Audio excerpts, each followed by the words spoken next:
Bonsoir et bienvenue sur NC News pour votre dernier JT de la semaine.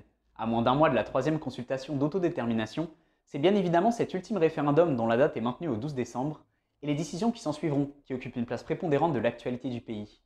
Du discours d'Emmanuel Macron devant le Congrès des maires à Paris, en passant par la position de l'éveil océanien ou bien la lettre de la présidente de la province sud à l'ONU, on vous parle 100% politique aujourd'hui. Lors de son discours de clôture du 103e Congrès des maires à Paris, hier, le président de la République Emmanuel Macron a évoqué l'avenir institutionnel du territoire.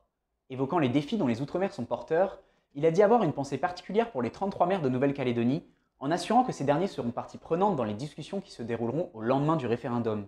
Il a assuré, je cite, que l'État, dont c'est le rôle et la responsabilité historique, reprendra l'initiative du dialogue pour la période transitoire de 18 mois qui s'ouvrira alors. Réuni hier, le comité stratégique indépendantiste de non-participation se questionne de son côté sur la volonté de l'État de vraiment vouloir décoloniser la Nouvelle-Calédonie. En maintenant la date du référendum au 12 décembre prochain, le comité estime que la France a décidé, je cite, de sortir de la neutralité pour voler au secours d'une droite locale incapable de fédérer au-delà de son électorat traditionnel. Un scrutin tronqué pour les indépendantistes qui mènera assurément notre pays dans une impasse. Un avis partagé par le Sénat coutumier qui, je cite, appelle dans un climat de paix et de respect le peuple kanak et les citoyens progressistes qui reconnaissent le peuple kanak à ne pas participer à la mascarade politique référendaire du 12 décembre. L'éveil océanien s'est quant à lui exprimé en fin de matinée pour faire connaître son point de vue sur le référendum, un positionnement qui pourrait se résumer par un non, pas maintenant.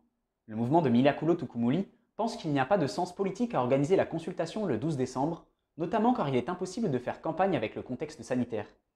Il estime que, vu la situation, le résultat de cette consultation ne devrait pas être pris en compte pour pouvoir discuter après, mais qu'il faudrait plutôt faire la moyenne des deux précédents référendums. Tukumuli lance un appel à l'apaisement et incite les indépendantistes à rejoindre la table de discussion pour construire la souveraineté du pays. La présidente de la province sud a écrit un courrier hier à la commission en charge de la décolonisation de l'Assemblée générale des Nations unies. Elle précise notamment que le choix d'aller voter le 12 décembre revient à l'ensemble des Calédoniens et non à certains partis indépendantistes. Sonia Backes demande à l'ONU, je cite, de faire respecter le processus d'autodétermination et de rappeler la nécessité de préserver l'expression démocratique des Calédoniens. Merci d'avoir suivi ce JT et à lundi même endroit même heure pour un nouveau point sur l'actualité locale.